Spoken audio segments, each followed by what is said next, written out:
আমরা যারা গৃহিণীরা তাদের মাথায় সবসময় চিন্তা থাকে যে পরিবারের সবাইকে কিভাবে খুশি করা যায়, সেটাই আমাদের মাথায় কিন্তু চিন্তা থাকে।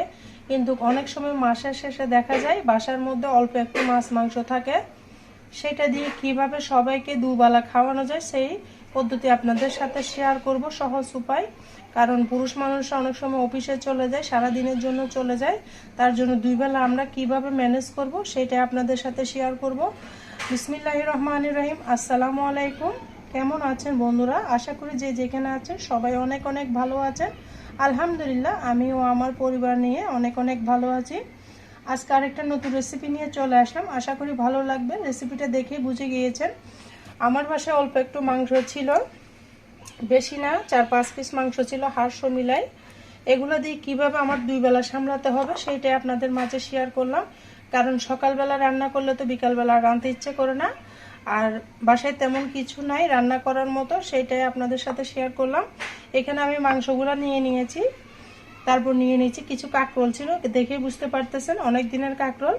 আর কয়েকটা আলু ছিল, আলুও শেষ, আলু অল্প কয়টা ছিল, এটা নিয়ে নিয়েছি। এগুলো দিয়ে কীভাবে আমি দুই বেলা ম্যানেজ করে খাওয়াবো, সুন্দর করে তৃপ্তি করে মজা করে রান্না করবো, অল্প একটু মাংস দিয়ে অনেকগুলো কাঁকরোল অনেকগুলো আলু দিয়ে দুই বেলার জন্য রেসিপি বানাবো, সেটাই আপনাদের মাঝে শেয়ার করব। আশা করি আপনাদের কাছে ভালো লাগবে, আমার সাথে দেখতে থাকুন। আমি মূল রেসিপিতে চলে যাচ্ছি। এই পর্যায়ে আমি এখানে তেলটা বসিয়ে দিয়েছি।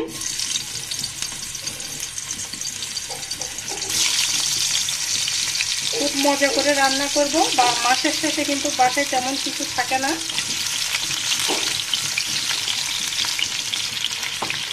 আমি একসাথে আলুটাও দিয়ে দিচ্ছি। 80% সিদ্ধ করে দেবো আমি এই ভাবের মধ্যে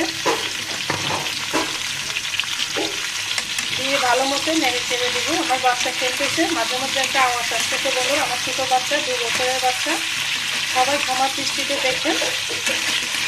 আমি এখানে একটু হলুদের গুঁড়া দিয়ে দিব, হালকা একটু দিয়ে দিলাম হলুদের গুঁড়া, তারপর দিয়ে দিলাম লবণ দিয়ে এগুলো সুন্দর করে চুলার আগুনটা বাড়িয়ে, এটাকে আমি ভেজে নেব। চুলার আগুনটা বাড়িয়ে দিবেন, তাহলে তাড়াতাড়ি আপনার ভাজা হয়ে যাবে। নাড়াচাড়ার মধ্যে থাকতে হবে।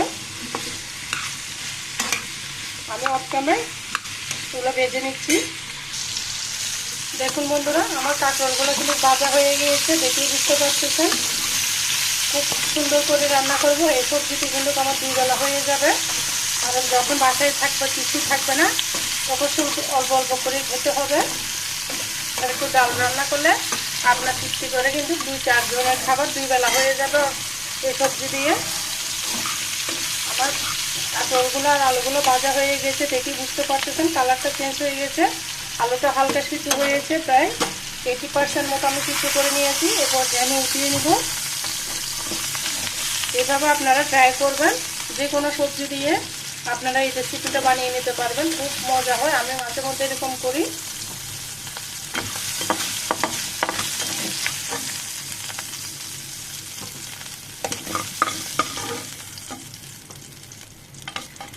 এই পর্যায়ে আমি মাংসগুলোতে হলুদ লবণ মেখে রেখেছি, সেগুলো ভেজে নিব। এই তেলের মধ্যে আরেকটু তেল অ্যাড করবো।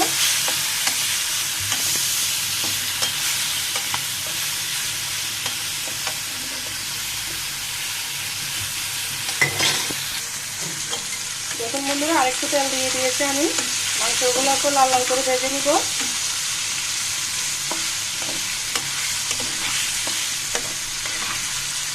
পুরুষ মানুষরা তো বাজারে এনে দিয়েছে, আমরা গৃহিণীরা কীভাবে সংসারটা ম্যানেজ করে সামলাই, খুব অল্প করে যে সংসার চালাই, সেটাই শেয়ার করব আপনাদের মাঝে। আশা করি ভালো লাগবে। ভিডিওটা দেখতে দেখতে যদি বন্ধুরা কোথাও ভালো লাগে, আমাকে একটা লাইক দিয়ে সামনের দিকে এগিয়ে যেতে সাহায্য করবেন। ভালোবেসে আপনাদের বোনকে একটা লাইক দিয়ে সামনের দিকে এগিয়ে যাওয়ার জন্য সহযোগিতা করবেন বন্ধুরা। আর যদি আমার চ্যানেলে নতুন বন্ধু এসে থাকেন, ভিজিট করে থাকেন, অবশ্যই একটা কমেন্টস রেখে যাবেন, আমি আপনাদের পরিবারে গিয়ে ঘুরে আসবো। আর যদি আমার চ্যানেলটা সাবস্ক্রাইব করা না থাকে, অবশ্যই সাবস্ক্রাইব করে পাশে থাকবেন, বেল আইকনটি অন করে দিবেন, যেন আমি ভিডিও দেওয়ার সাথে সাথে নোটিফিকেশনটা আপনাদের মাঝে পৌঁছে যায়। সবার কাটা হাত থেকে কিন্তু ইউটিউব সামনের দিকে এগিয়ে যেতে হবে, না হলে কিন্তু কখনো সম্ভব না। তাই বন্ধুরা, ভিডিওটা স্কিপ না করে ফুল ওয়াচ করে দিবেন, আপনাদের মাঝে রিকোয়েস্ট করতেছি। অনুরোধ রইল ভিডিওটা স্কিপ না করার। স্কিপ করলে অনেক কিছু বাদ করে যাবে, দেখতে পারবেন না। আমি অপশনে মাংসগুলোকে ভেজে নিচ্ছি। দেখুন বন্ধুরা, আমার মাংসগুলো ভাজা হয়ে গেছে, আমি এই পর্যায়ে উঠিয়ে নিচ্ছি।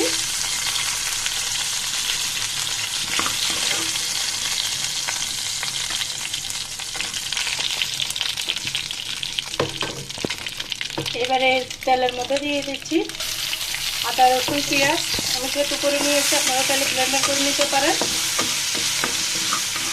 আমি যেহেতু মাছ, মাংস আর সবজিগুলো তেলের মধ্যে ভেজেছি, সেই জন্য তেলটা কম দিব। ওখানে অনেক তেল গিয়েছে, সেই জন্য তেলটা বুঝে শুনে দিবেন, নাহলে কিন্তু কত অল্প একটু তেল অ্যাড করেছি, তেলটা বুঝে শুনে দিবেন, নাহলে তেল হয়ে যাবে, খেতে ভালো লাগবে না। এগুলোকে আমি ভালো মতো ভেজে নিব, তেলের মধ্যে যেন কাঁচা গন্ধটা চলে যায়, ব্রাউন কালার করে আমি ভেজে নিব। এইভাবে রান্না করবেন, পেঁয়াজ রসুন আদাকে ব্রাউন কালার করে ভেজে নিলে খেতে কিন্তু ভীষণ ভালো লাগে। ভাত ঠান্ডায় আমি এই পেঁয়াজ রসুনগুলো আদাগুলো ভেজে নিয়ে আসতেছি। দেখুন বন্ধুরা, পেঁয়াজ রসুন আদাকে আমি ব্রাউন কালার করে ভেজে নিয়েছি। আপনারা এভাবে ভেজে নিয়ে রান্না করবেন, তাহলে কিন্তু খেতে অনেক ভালো লাগবে। এ পর্যায়ে দিয়ে দেবে একটু পানি। পানিটা দিয়ে আমি নেড়ে চেড়ে দিচ্ছি পেঁয়াজ রসুন আদার সাথে। তারপর আমি এখানে নিয়ে নিয়েছি হলুদের গুঁড়া, মরিচের গুঁড়া, ধনিয়ার গুঁড়া, জিরার গুঁড়া আর রাঁধুনি মাংসের মশলা। তারপর দিয়ে দিয়েছি লবণ স্বাদ মতো। দিয়ে এরপর যে মশলাগুলোকে আমি নেড়ে দিব।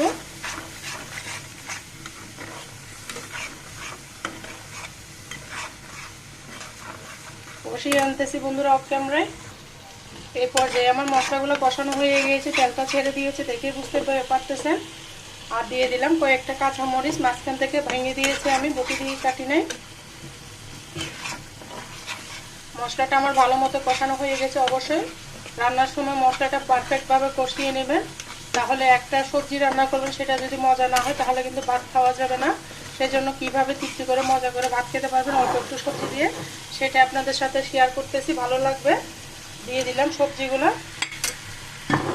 সবজিগুলো দেখুন আমার তো আগে থেকে সিদ্ধ হয়ে গিয়েছে ভাজির মধ্যে, সেই জন্য একসাথে মাংস সহ দিয়ে দিব আমি। সবজিগুলোকে ভালো মতো নেড়ে চেড়ে নিলাম। তারপর দিয়ে দিলাম বেঁচে রাখা মুরগির মাংসগুলো।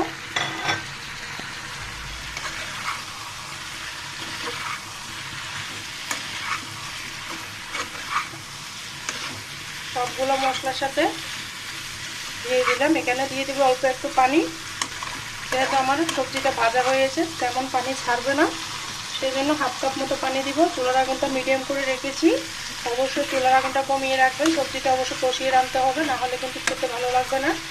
এই পর্যায়ে আমি দিয়ে দিচ্ছি পানি।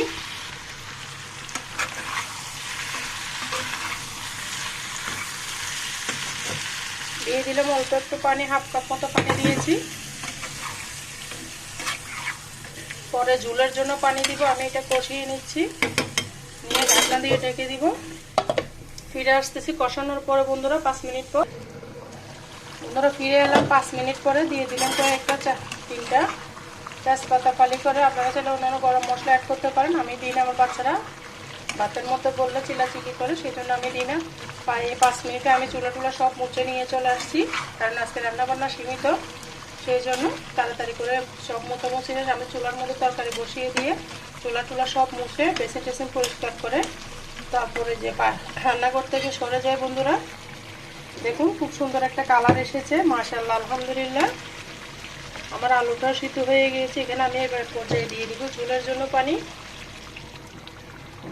অবশ্য গরম পানি দিবেন, তাহলে কিন্তু আপনাদের স্বাদটা দ্বিগুণ বেড়ে যাবে। আমি এখানে গরম পানি দিয়ে দিয়েছি।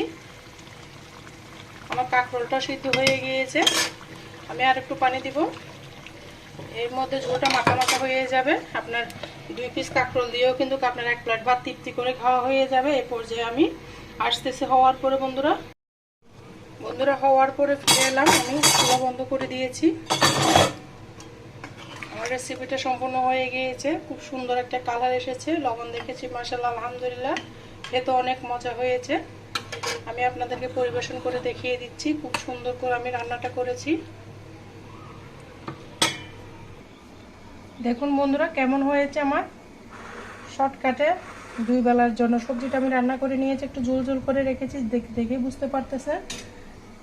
ঝোলটা কত সুন্দর ঘন হয়েছে, আপনারা ঝোলটা দেখে বুঝতে পারতেছেন। খুব সুন্দর হয়েছে, খুব মজা হয়েছে। আপনারা এভাবে ট্রাই করবেন, অল্প একটু সবজি মাছ মাংস দিয়ে পরিবারের সবাইকে ম্যানেজ করে নিতে পারবেন 2 বেলা। সেটা আপনাদের মাঝে শেয়ার করলাম। এতক্ষণ পর্যন্ত যারা আমার সাথে ছিলেন সবাইকে অসংখ্য অসংখ্য ধন্যবাদ, অনেক অনেক ভালোবাসা। সবার জন্য শুভকামনা, দোয়া রইল। আজকের মতো এখানে বিদায় নিচ্ছি। আল্লাহ হাফেজ, আসসালামু আলাইকুম।